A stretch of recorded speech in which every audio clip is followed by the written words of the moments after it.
ఇక్కడ ఇంకొక వార్త కనిపిస్తుంది స్వేచ్ఛల. దొంగలంతా ఒక్కటై నాపై వార్. కవిత ఇష్యూస్పై స్పందించిన ఎమ్మెల్యే రాజా సింగ్. సోషల్ మీడియాలో వ్యతిరేకంగా బండి అనుచరుడి పోస్ట్. ఘాటుగా స్పందించిన గోషామహల్ ఎమ్మెల్యే. పరోక్షంగా బండి సంజయ్పై విమర్శలు. కరీంనగర్ నుంచే తనపై వార్ అంటూ వ్యాఖ్యలు. అంటూ బండి అనుచరుల వర్సెస్ రాజా సింగ్ మధ్య వార్. బీజేపీలో మరో ముసలం రాజుకున్నది. కవిత లేఖతో ఇష్యూతో మరోసారి పార్టీలో భిన్నాభిప్రాయాలు వ్యక్తమవుతున్నాయంటూ ఇక్కడ అయింది ఏంటంటే బీజేపీలో కలిపే ప్రయత్నం జరిగింది మా పార్టీ అని బీఆర్ఎస్ నేత ఎమ్మెల్సీ కల్వకుంట్ల కవిత అన్న మాట ఏదైతుందో ఇక అక్కడ చాలా అయింది పంచాయతీ. వీళ్ళేమో మేము అడగలేదు అని, వాళ్ళేమో మమ్మల్ని కలపమన్నారు అని. అందరూ దొంగలే.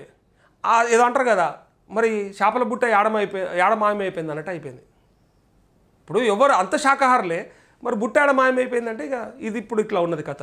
వీళ్ళు కలుపమన్నది వీళ్ళు చెప్తలేరు, వీళ్ళు కలుపమన్నారని వాళ్ళు చెప్తుర్రు పార్టీని. వాళ్ళు అంటుర్రు లేదు వాళ్ళే మమ్మల్ని ఫోర్స్ చేసిండ్రు కలుస్తామన్నారు అని వాళ్ళు అంటుర్రు. కానీ వీళ్ళు ఒప్పుకోవట్లేదు, వాళ్ళు ఒప్పుకోవట్లేదు. కానీ కలిసేది కలుస్తాం అనుకున్నది మాత్రం పక్కా అనేది ఒక క్లారిటీ వచ్చింది. ఎందుకోసమో తెలుసా, ఇప్పుడు వీళ్ళిద్దరి మధ్యలో చూస్తే రాజా సింగ్ చెప్పిన మాటలను బట్టి చూస్తే ఇది పక్కా అని అర్థమైపోతుంది. ప్యాకేజ్ ఇస్తే మా వాళ్ళు అన్నిటికీ రెడీ ఉంటారు అని చెప్పిండు డైరెక్ట్గా.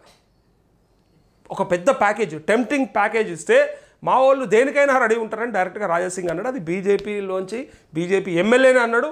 ఇక మరి బీజేపీ కార్యకర్తలు నాయకులు మరి ఏమి డిఫెండ్ చేసుకుంటారు ఈ మాటలకి, ఏం సమాధానం చెప్తారో చెప్పుకోండి. ఇక మేమంటే అన్నమంటారు, మరి మీరు అనుకుంటే ఏం కాదా? మీరు అనుకొని ఏదో అంటారు కదా కడుపు చించుకుంటే కాళ్ళ మీద పడుతుంది అన్నట్టు ఇలా మీరిద్దరు కలిసి రోడ్డు మీద తెస్తారు. మీరిద్దరు కలిసి దాన్ని రోడ్డు మీద తీసుకొస్తా ఉన్నారు పార్టీ పరిస్థితిని. మిమ్మల్ని నమ్ముకొని ఎంతగానో పనిచేస్తారు, కష్టపడతారు కార్యకర్తలు ఊర్లలో.